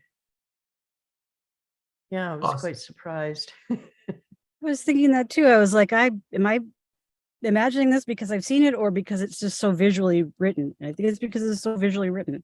Yeah. Awesome. Awesome. It makes me want to read the pilot now because it's so well, you know, the pilot is a totally different show, you know, pretty much different. It's all the introduction and everything, right? But it makes me think that I don't know. I don't know. I'm going to say something really obvious. There must have been a whole lot of exposition in the pilot because, you know, this is so dense and it goes back and forth between past and present and future and fantasy and reality that, you know, I can imagine that somebody just reading this without reading the pilot would just be like, I have no idea. It's complete gibberish, you know, pretty much. Yeah. From what I remember, they did a pretty good job of having a reveal in each episode. So you start out knowing very little. Yeah. I think that did. Yeah. Yeah. It's It's very been a long- visual though. It's a lot of it is visual. It'd be like trying to, I saw Oppenheimer a couple of days ago, and so much of that is visual metaphor. There's a lot of visual metaphor in it. And, you know, matching, you know, certain visual aspect to another visual aspect, you know, like just the simple thing of a circle, right? The orbit of an electron around a nucleus, you know, for example, and then you see that pattern in other places, you know, it's very well done, but it would be hard to put into words, you know. Mhm. I guess that helps with sometimes the writer director, like again, as we saw here, one of the writers was also the director of this episode. Oh, yeah. Right. Yeah. I was wondering how the script was going to be written because having seen it, like how do they reference this scene is from the past and not the future? Like Bernard and Arnold are the same actor, and you can't tell at what time because they're the same age and so are the hosts. So it's Right. very like, oh, that was Arnold, not Bernard. Oh, the whole time. Yeah, I like it when there are some cues written in, you know, to the script notes that that catch you up, you know, to make you especially aware of what exactly happened. You know, I can't think of a good example, but Are you talking about the stuff like they're saying like the gun from 102 or? yeah, stuff like that, where it's just kind of like helping you and going, oh, okay, yeah, because you know, it's one thing to watch a show that takes an hour to watch, you know, and you have a whole bunch of visual stuff to help you remember it, but to, you know, obviously to read a screenplay that it to do a table read on it takes 2 hours, when in reality it just takes 1 hour to show. So yeah. Yeah. And Also almost just like full of characters, Yeah. with Maeve and Dolores being the two protagonists that are on the same journey in opposite ways. Yeah. You know, when I got the email, the casting email, I was like, the Man in Black / William. I'm like, and then when we started reading it, I was like, am I crazy? I thought the Man in Black and William were the same character, but you don't really, that's not revealed until this episode. So I thought about us casting them as separate people, or at least doing it separate, so those who haven't read it, yeah. like that are reading tonight, wouldn't necessarily know that either. Like, oh, you just get both of these characters at the end. Yeah. So originally, yeah. I would have deliberately made their voices a little closer if I'd remembered that, and instead of being I didn't have time to reread the whole thing before we did it. So I kind of realized again at the same time everyone else did. No, you did it fine because, well, in the show, they're two different actors. Yeah, right. William is much younger. Yeah. Yeah.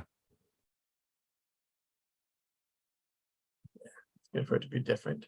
Those that didn't watch it, do you guys have any questions that Aaron can probably answer?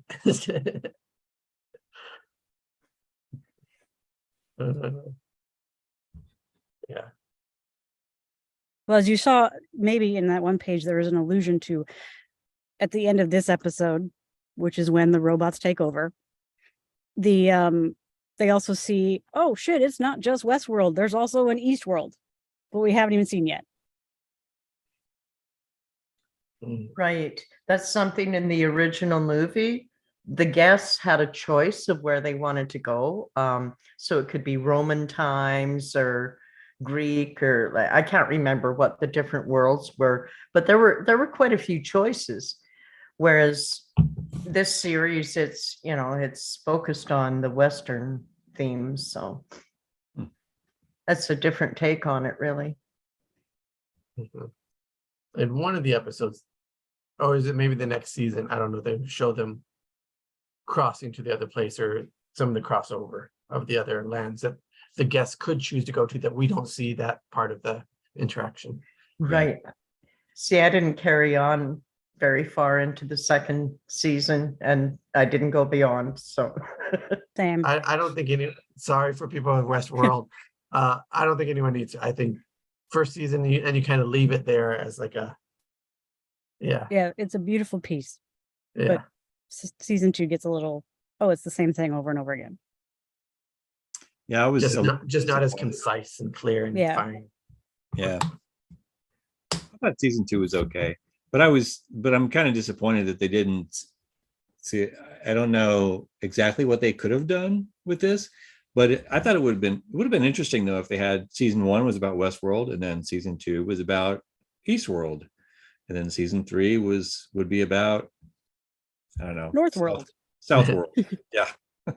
I mean, they could always go do that, but then it would be like, all right, let's talk, like, what are other stories they could do? Because we wouldn't want them to just repeat the exact same storyline, but in a different outfit. Right. So they'd have to think of something new. Yeah, I don't know. Don't come at me. I just had the idea. No. We can dwell on that. That'll be good for people to put in the comments. What do you guys think they can do? Yeah. You guys mentioned that it was like a very visual script. Anything else you guys noticed, like script wise, or notes maybe from an actor reading this type of script? It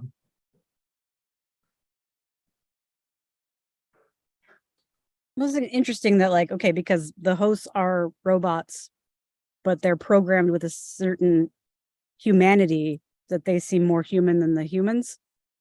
So like for an actor casting, like auditioning for this, like doing a robot voice would have been terrible. Yeah. Yes, quite different from the last movie we read. Right. Yeah, that's kind of awesome that they can have, in a way, similar themes or similar subjects, but be totally different. And by that I mean like artificial intelligence taking over the human world. That's the same, but the movies are like completely different. So like if you see another, this is the opposite. The humans are the bad ones. Yeah. This is I think at least Jacob and Aaron would agree with me that at least the very first season of this show is really worth watching, because, and you don't, it's not as impactful when you just do a read through of it, but when you watch the show, it is very much about, what makes us human, and, how do we personally evolve, and how much do our memories affect us, and are we slaves to our own desires, and it's about the goodness and badness within all of humanity. It's got some deep themes that can really make you think. Something the Man in Black says, and in this episode changes, so you don't know this if you've just read this one, but like the hosts are not allowed to harm anything. It's against their programming to harm anything. If a fly lands on them, they don't even swat it away. So the first sign that they're gaining something is when one of the hosts swats a fly away. And then there's mention later in the script of a fly on the face. So it's like an ongoing theme of who wouldn't hurt a fly? Yeah. The robots would. Like that was the line, sorry, at the end of Psycho that we read. She thought, I'm not even gonna touch that fly. So they see I'm not someone that would hurt a fly. I remember that. It's also interesting that there's a lot of nudity in this show, but it's used in the fact that the hosts are always, once they die in their loop, in their storyline in the Westworld, they get sent back to the body shop, they get rebuilt, fixed up, unscarred, but they're always lying naked in plastic somewhere, waiting for the next time. And so somebody's always taking advantage of them, or they're, even as the actors, they're just standing in rooms of hundreds of naked people, of the robots that are dehumanized. And that's literally what they're doing, is they're dehumanizing these people. And when they start to gain humanity, they start dressing. They get all the people from the back, they're all clothed now. True. But there's certain programming they can't get around. Like Dolores has her paths. So she always cares about Teddy and she always cares about her dad. So there's always that motivation there. Yeah. Yeah. And what do you guys think of, like, well, two sides of the same coin or whatever? Like, okay, so there's that one guy that sees this person he always thought was human, that now he's a machine, and he's like, am I a machine or am I human? And then the other side of Maeve, when they see that someone else put the thought in her mind and the programming to escape, and that she wants to, no, it's not someone else, it is me. Like, any thoughts on that? Yes. What, Angel? Well, just humanity, like we are supposed to have our free will, but do we really have free will? Is it our lives that have shaped us into who we are, and our experiences and our, the nature nurture thing? I don't know if there's another one now that's been added. So do we really have free will? Does the robot really have the will of its own to make the decision, or was it a program? I don't know. That's an interesting question that may be answered further into the series. Perhaps. Yeah, there is some cool things that they did with the storyline, I feel like, and went forward with, like, some of the concept, like they mentioned it briefly in here, the Hale lady, the information she's trying to get out of the park and what that is and what that means. So I like a lot of the ideas they had to go forward with. But I particularly like the characterization of both Dolores and Maeve. I found them very interesting. Now, part of it beyond the writing was the actresses that played them. And it was done really well. And Dolores changes a lot. If you continue to watch the series, she changes a lot. I'd say it's interesting because Dolores like hardens and Maeve softens. Yeah. It's really, I think it's interesting that, and I don't know if the show is trying to say anything like this, but especially with Maeve, it's like when we, or at least when the humans in the show, when they created, these robots and then they became more lifelike and more human, it's not like they became self-aware and then they were like, oh, good robots. I mean, it wouldn't be very interesting if there was no drama and if the robots, didn't rebel, right? But the robots in this show are equally as bad as all the humans, that they are. Well, not all the robots and not all the humans, what I'm saying, but they have the same capacity for callousness and carelessness and evil as all the humans that they hate, so it's a little bit, I guess, on the irony where, we're trying to make something that's better than us, or at least as good as us. And what they ended up doing was making something that was just equally bad and equally good, which I guess is a lot like how the little AI experiments that they've done here in the real world, where they've put it online and then real humans interact with it and it learns to be horrible. So I don't know what that means, but it seems like a social commentary.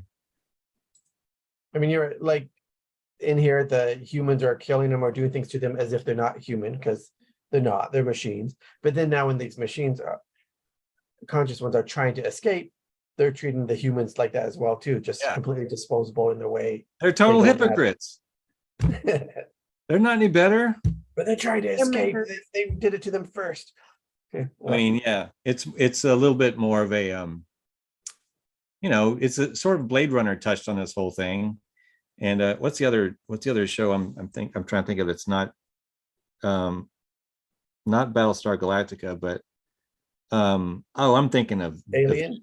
I'm thinking of a video game. No, just where you build robots and then they're basically your slaves. And then, but then they become sentient and you're like, well, now you can't have slaves. So, There was one with Robin Williams as a robot, but I can't remember. Bicentennial Man. Oh, yeah. Oh, and Why do I know Will that? Smith's iRobot did that too, Uh, actually. There's the TV show Humans. I haven't watched much of it yet. Oh yeah, I saw a couple episodes of that. That was good too. Yeah, I watched a bunch of that. haven't heard of it. I'm sure Same there's idea many that others. everybody has a human slave, but they're robots. I've only Yeah. seen one or two, but do they become sentient or do they just is it They just felt more of like a they're moral sentient, the little judgment on what ice- humans will do with slaves? Vicky, what do you remember? I remember one of the robots. Yeah, she actually starts to change and yeah, that's part of what's going on is she's becoming aware. Yeah, it's quite an interesting series if you're into robots. We got to rephrase that. Not if you're into robots, but if just kidding. No. Yeah. Or looking at the possibility of what they could be Yeah. like If this type of subject matter interests you. beyond I was Roomba. just teasing. Or back to that the Steven Spielberg movie AI. Yeah. And just for the record, Roombas aren't as, peaceful as you might think. One attacked my dog and chewed up her tail really bad. Oh, no. wow. She was tired of moving every time this thing was coming around. So she stayed there at one point and it was like, oh, I got to get this off her tail. And it was never the same again. The tail or the Now- Roomba? The tail. Oh, wow. Yeah.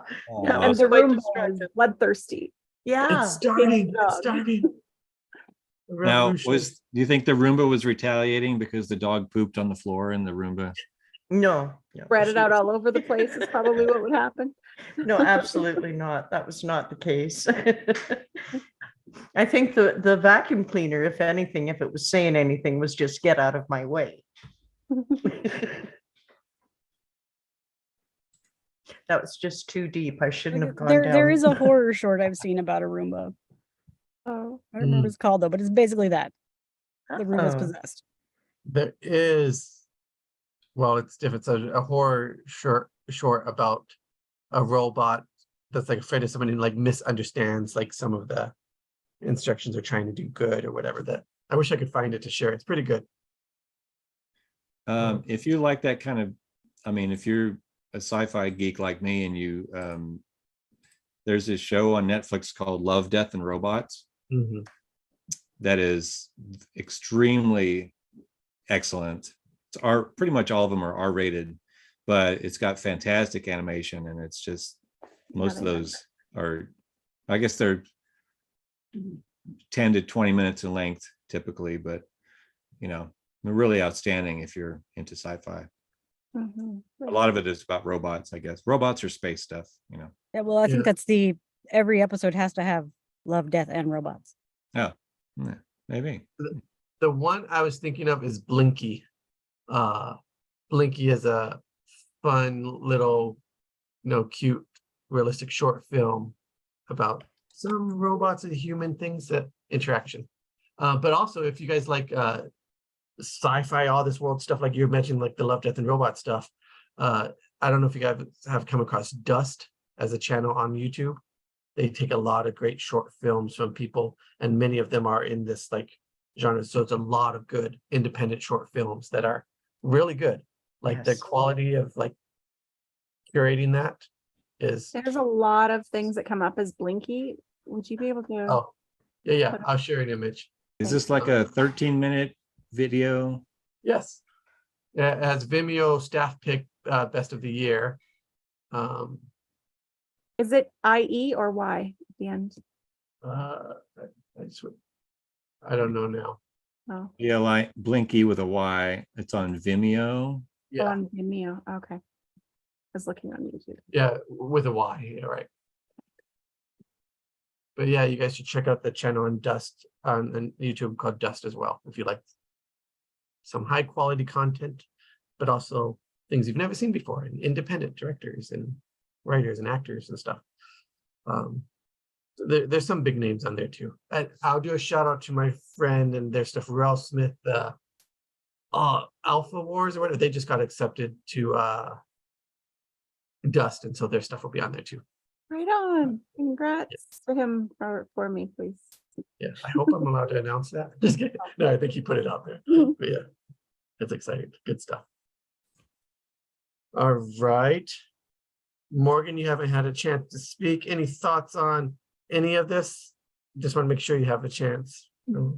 I mean, clearly I'm behind on the robot shows. But you got the sci-fi alien shows and stuff. I mean, there's so much. There is so much.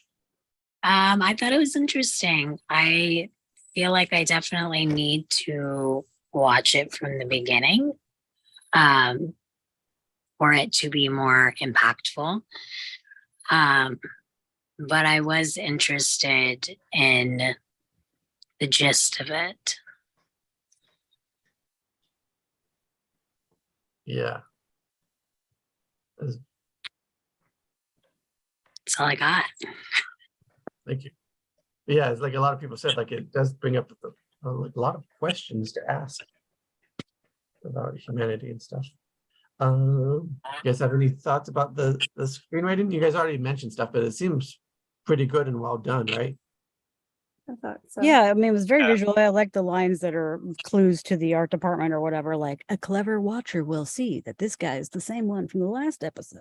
Well, Yeah. or they were saying a company name, and I'm like, what company was that? Was it like as if they did a tip to, like you guys are saying, Blade Runner, or the Androids and Alien, or like what? Like if it had like I forget the name of that company in that movie. but- Delos or whatever. Delos. Well, they have Delos in this, but I'm talking about Blade Runner, Oh, the guy, Yeah. the company.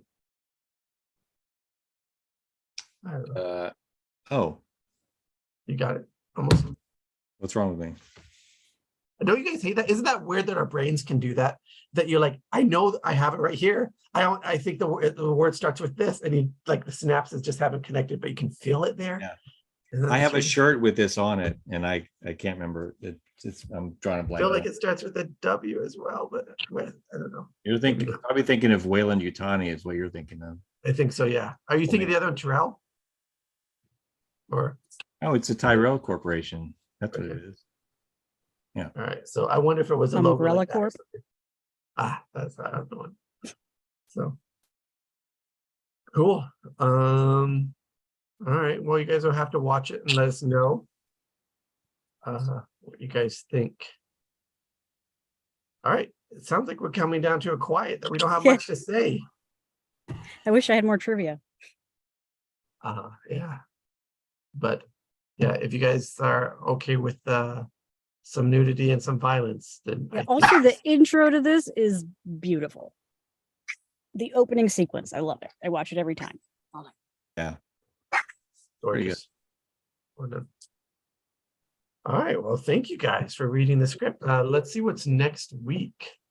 Are we I won't be continuing here this? next week, by the way, because it's Mulder's birthday next week. Oh. And so I'm taking him to the dog park. But I wish you guys luck next week. Thank you. Hope you guys have the bestest time. You know what? It feels like we did almost do like a similar type theme thing. Next week is Upload, which, all right, here's your guys' heads up. If you want to watch it before, I think it's on Prime. But Yeah, it is. Okay, it's a fun series. It's has to do with kind of like VR, and I don't want to give stuff away, but The it's series more version of San Junipero. okay, yeah, You know what that is. Yeah. definitely. It's definitely that that feels a little more lighthearted than I think that episode did, but I like Right, it. yeah. I recommend it. Which episode? The I've only seen pilot. the first one. Okay. Yeah, I watched all of whatever was available. So Upload, the pilot for Upload is next week. And then after that is the Umbrella Academy, also the pilot. And then we stray a little bit and Arrested Development pilot. And then Morgan, Super 8. Ooh. Yes. Sweet. Yeah. So that's the Oh, rest of this month. Woohoo. All right, you guys. We'll miss you next week, Morgan and Mulder. Have a good time. Thank you, everyone. We're going on this wild, wild west adventure with us. All right. Watch the show Yes. if yes. you like to be watch. confused. Which I do. And then all the answers come together in a nice, pretty bow. Well, I So- now know what happens, so I guess there's no need. No. You only know a little bit, and you Yeah. must watch. You know nothing. Yeah, I know yeah, that. exactly. It's still worth the watch and understanding and the reveal and all of that. So I'll try all to right. forget that somebody is going to be somebody else. I'm trying to forget already by not saying. We don't the know name. what you're talking about. I don't know either. Well, there's more than that too than you realize. Or I don't, Oh. and I don't know if you caught all of them in here, but yeah, Everything. That might be a red herring anyway. You don't know. it may be. It may be. Hmm. Interesting. Yes. Watch it and let us know. Find out. All right, I have other stuff I'm watching. Yep. but Someday. that's why it's good after that, because then you'll have more time to forget. True. So, all right, everyone. See you guys next week and every week after that. All Bye right. bye, everyone. Like, subscribe, Bye. share, follow, Bye. collaborate.